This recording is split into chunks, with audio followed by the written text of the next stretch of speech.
There is a road out of Jericho. It is wide enough for the crowds that travel it every spring, thousands of pilgrims walking north toward Jerusalem, toward the temple, toward Passover. The road is loud. It smells like dust and animals and packed humanity. Nobody stops on this road. You keep moving, or you get left behind. On this particular morning, a man is sitting in the dirt beside that road. His name is Bartimaeus. His father's name was Timaeus. We know this because Mark tells us, and Mark almost never gives us last names, which means somebody remembered this man specifically, somebody who was there. Bartimaeus cannot see. He has not seen in a long time. He has no way to work, no way to earn, no way to participate in the economy of the ancient world except to sit at the edge of the road with his cloak spread on the ground and hope that someone throws a coin. And on this morning, the road is louder than usual. He asks what is happening. Someone tells him Jesus of Nazareth is passing by. Here is what Bartimaeus does next. The Greek text uses the word ekrazon, which is the imperfect tense, which means he did not just call out once, he kept crying out over and over while people walked past him, while the noise of the crowd swallowed his voice, while the disciples looked at each other with that particular expression that says, "Not now, not him. We're on a schedule," Bartimaeus kept shouting. "Jesus, Son of David, have mercy on me." And the crowd turned on him. They rebuked him. The word in Greek is epidemon, the same word used when Jesus rebuked demons. The crowd used the language of an exorcism to try to silence a blind beggar on the side of the road. They told him to be quiet. They told him he was an embarrassment. They told him, in the way that crowds have always told the broken and the desperate, that his voice was too much, his need was too loud, his presence was inconvenient. Here's what most people miss. Jesus heard him anyway. The text says Jesus stopped, not slowed down, not glanced over his shoulder. Stopped, in the middle of the road, in the middle of the crowd, in the middle of a journey to Jerusalem where he was walking toward his own death. Jesus stopped completely and said, "Call him to me." And then he asked the question that should stop you in your tracks too. What do you want me to do for you? Think about that for a moment. Jesus could see. Jesus knew. Jesus had already healed blind men before. He didn't need to ask, but he asked because this man had been invisible for so long that he needed someone to look him in the eye and say, "I see you. Your voice matters. Your need is not too much. Tell me what you want." Bartimaeus said one thing, "Rabbi, let me recover my sight." And Jesus said, "Go your way. Your faith has made you well." And immediately, the word is euthes, Mark's favorite word. Immediately Bartimaeus could see. And the first thing those new eyes saw was the face of the man who had stopped for him. That is the pattern we are going to trace today. Not just this one moment, not just this one miracle. We are going to walk through every recorded moment in the Gospels where Jesus deliberately, intentionally, willfully stopped, interrupted his journey, his teaching, his meals, his moments of rest to give his full and complete attention to one single person that everyone else was trying to push past. And I want to tell you something before we begin. There is a reason these stories kept getting told. There is a reason eyewitnesses remembered the names Bartimaeus, son of Timaeus, Zacchaeus, Mary. There is a reason the people who wrote these accounts slowed down in these moments, gave us more detail, let us hear the actual words. It is because the people who were there understood something that we sometimes forget. The creator of the universe has never once been too busy for you. Stay with me. The second story happens on a completely different kind of road. Jesus is walking with a crowd, not the pilgrim crowd of Jericho, but a pressing, surging crowd in Galilee. The kind of crowd where people are stepping on each other's feet, where there is no personal space, where the heat of bodies and the noise of voices makes it hard to think. He is walking fast. He has a reason to walk fast. A man named Jairus, a synagogue ruler, has just fallen at his feet and begged him to come quickly. His daughter is dying. 12 years old, the only child of her father. So Jesus is moving, and the crowd is moving with him, pressing in on every side. And somewhere in that crowd there is a woman who has been bleeding for 12 years. Luke, who was a physician, tells us this story with the particular compassion of a doctor who knows what 12 years of hemorrhage means. It means anemia, weakness, poverty. She had spent everything she had on doctors, and nothing had helped. But it also means something the English translation does not quite capture. Under Jewish law, a woman with this condition was considered ritually unclean, which meant she could not enter the temple. She could not be touched. She could not touch others. For 12 years, this woman had been invisible to the religious community, not because she was cruel or faithless, but because the law placed her outside the circle of the touchable. She could not walk up to Jesus and ask for help, not openly, not in public. If people knew who she was and what she had, they would pull her out of the crowd. So she formed a plan. If I can just touch the hem of his garment, she told herself.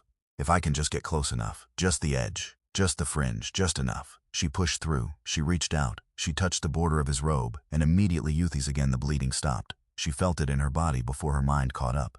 12 years of illness, gone in a single moment of contact. And then Jesus stopped. He stopped in the middle of a medical emergency. He stopped while a 12-year-old girl was dying. He turned around in the crowd and said out loud to no one in particular, "Who touched me?" The disciples looked at him like he had lost his mind. "Master," Peter said, "the crowd is pressing in on you from every side. What do you mean, who touched me?" But here is the word Luke uses, dynamine, power. Jesus said, "I perceive that power has gone out from me." He did not just feel the touch. He felt the going out of something. And he would not move, he would not take another step toward Jairus' house until he found out who it was.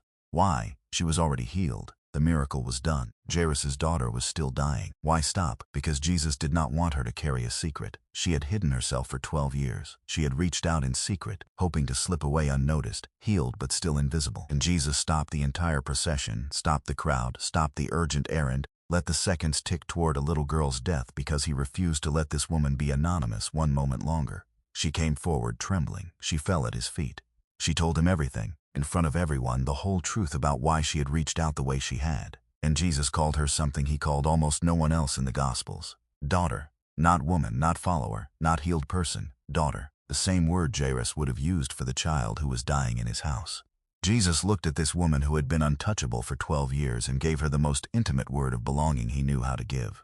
"Daughter, your faith has made you well. Go in peace." And then and only then he turned back toward Jairus' house. Now watch what happens next.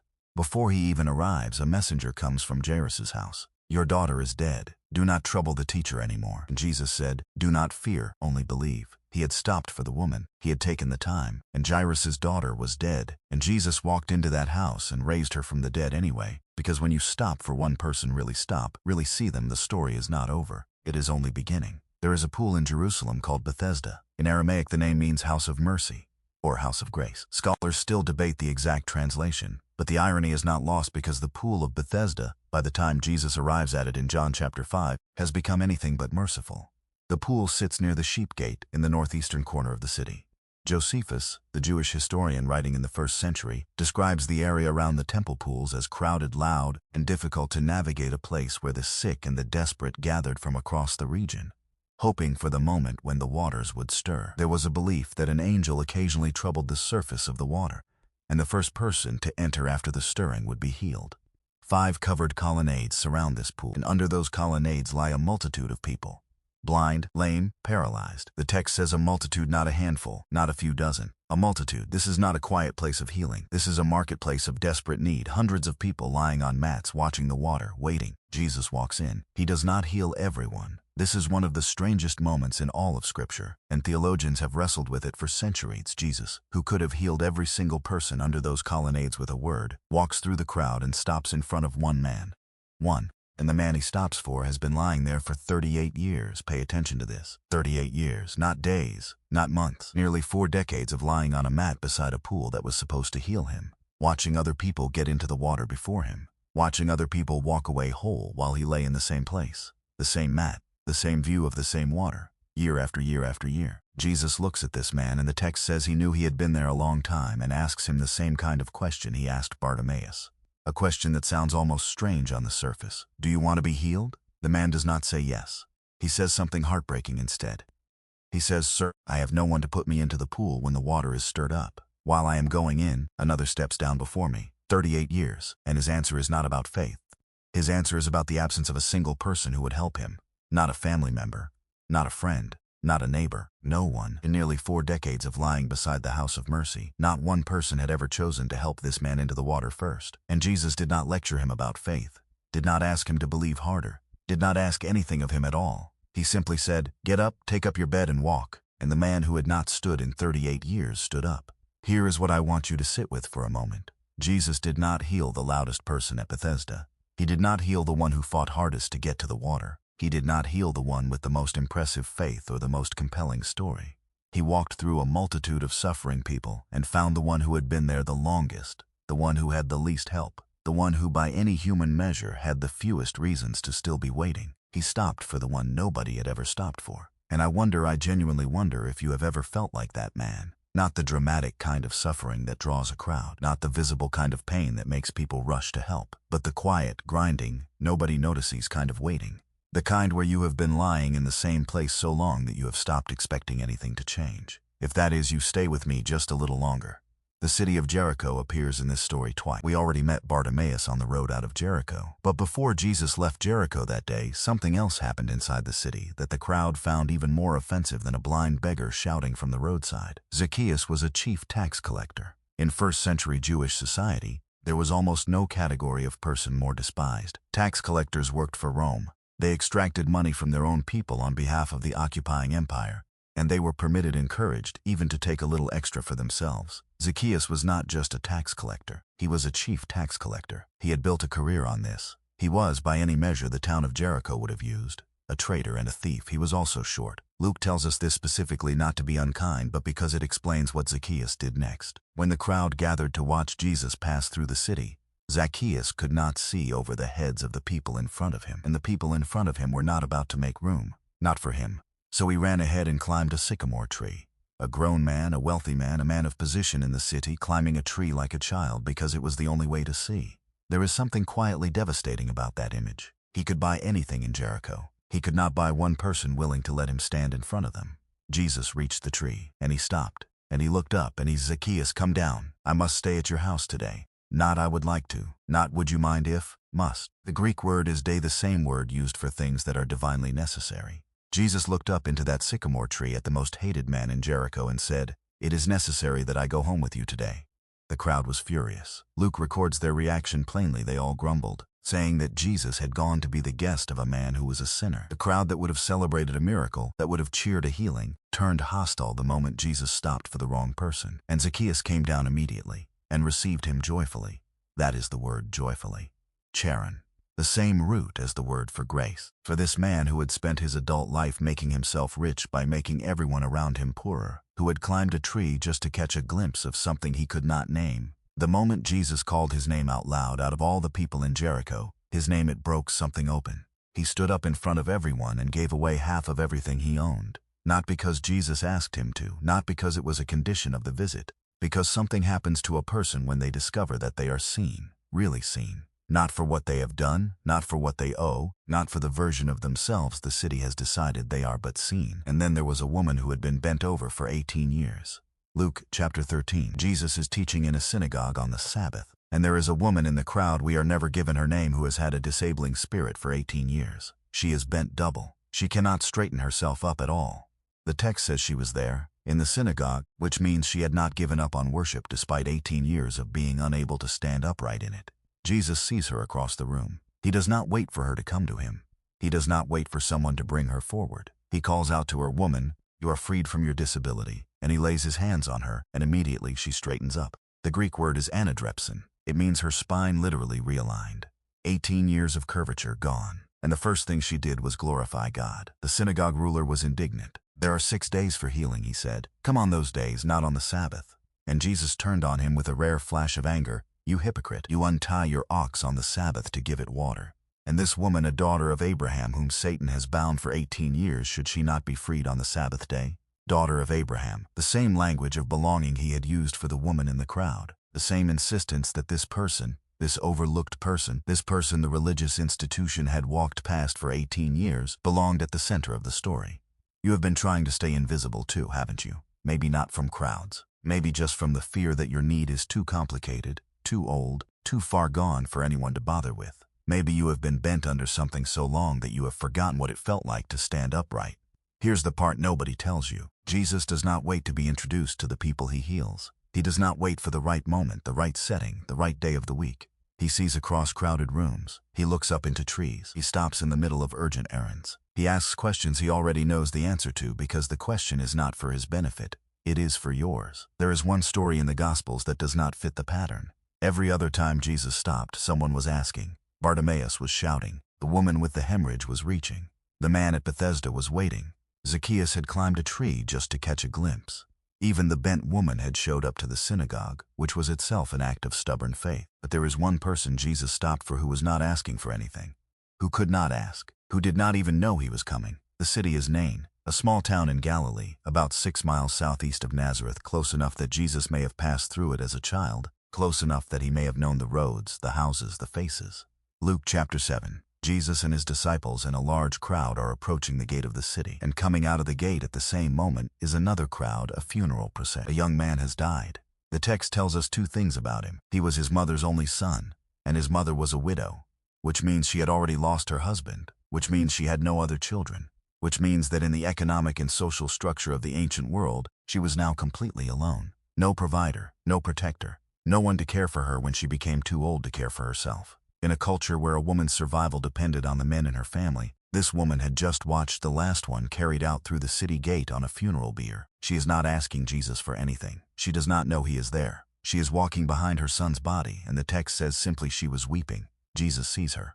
And the word Luke uses in this moment is the most visceral word in the entire Greek New Testament, splanchnizomai. It comes from the word for intestines, for the deepest internal organs of the body. When the ancient world wanted to describe a feeling so deep it was physical, they reached for this word. It is not sympathy from a distance. It is not polite concern. It is a feeling so overwhelming it registers in the gut, in the chest, in the bones. Jesus was moved in his intestines by the sight of this woman. He walked over to her, and he said before he did anything, before he touched the bier, before he spoke to the dead young man, he said to her, "Do not weep," not as a command, as a promise. Then he touched the bier, which made him ritually unclean, which he did not hesitate about for even a second, and he said, "Young man, I say to you, arise." And the young man sat up and began to speak, and Jesus gave him to his mother. That is the line that breaks me every time. Luke does not say Jesus healed him, does not say Jesus raised him, says Jesus gave him to his mother, as if the miracle was not the point. The point was this woman, weeping at the gate of a city, who did not know that the person who could change everything was walking toward her from the other direction. She did not have to climb a tree. She did not have to fight through a crowd. She did not have to shout over people who were trying to silence her. She just had to be there, in her grief, on an ordinary road, and Jesus changed direction. He always changes direction. Now I want to bring all of this together because there is a pattern here that goes deeper than miracles. Look at who Jesus stopped for. A blind beggar the crowd told to be quiet. A woman who had been untouchable for 12 years. A paralyzed man who had not had a single person help him in nearly 4 decades. The most hated man in his city. A woman bent double for 18 years. A grieving mother who did not even know help was coming. Not one of them was powerful. Not one of them was religious royalty. Not one of them was in a position that would have made Jesus look good by association. By every human calculation, these were the wrong people to stop for. They were inconvenient. They were embarrassing.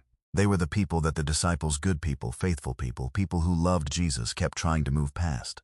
And every single time Jesus stopped. Here is the first thing I want you to take away from this. Your visibility to God is not determined by your volume. Bartimaeus was loud. Yes, but the woman with the hemorrhage was silent, hoping no one would notice her.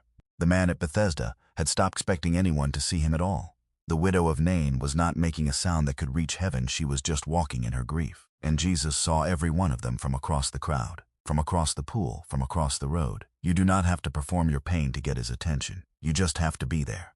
Here is the second thing.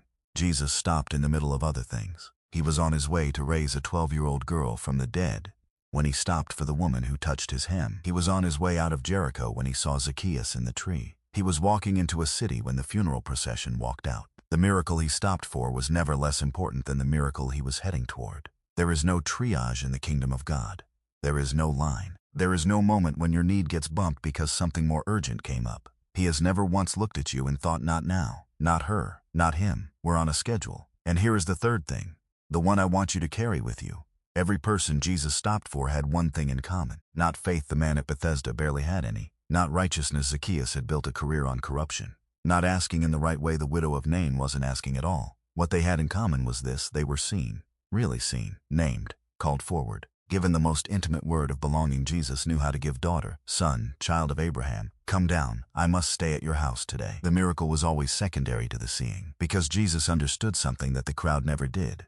That the deepest wound most people carry is not blindness or illness or poverty or grief. It is the wound of invisibility, the long, quiet, grinding belief that you are too broken, too far gone, too complicated, too sinful, too ordinary for anyone, even God, to stop for. And 2,000 years of these stories exist to say one thing to that wound. He stopped. He stopped in Jericho and in Jerusalem and in Nain and in Galilee. He stopped on roads and beside pools and in synagogues and at city gates. He stopped for the loud ones and the silent ones, the faithful ones and the ones who had given up on faith, the ones who deserved it by any human standard and the ones who absolutely did not. He stopped. And if you are watching this right now, if something brought you to this video on this particular day, I do not think it is an accident. I think the same Jesus who looked up into a sycamore tree and called a name is looking at whatever road you are on right now.